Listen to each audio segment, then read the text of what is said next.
For the penguins of London Zoo, it was a morning like any other. But for their keepers, Wednesday marked the start of the annual stocktake, when every animal on site, apart from one or two visitors, has to be counted.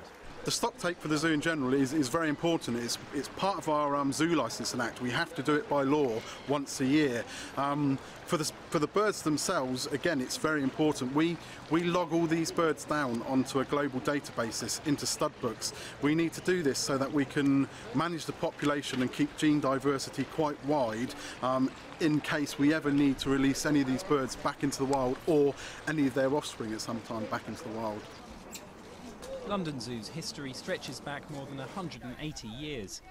Nowadays it focuses primarily on conservation and no longer houses some of the largest animals such as elephants.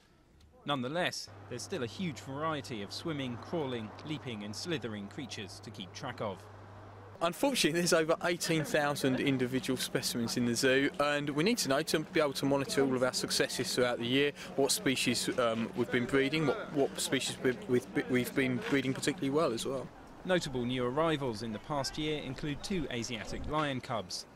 But unfortunately for the zookeepers, other species come in more than just 2 by 2. Counting the lions or any of the larger mammals isn't too problematic and can be done in a day or two.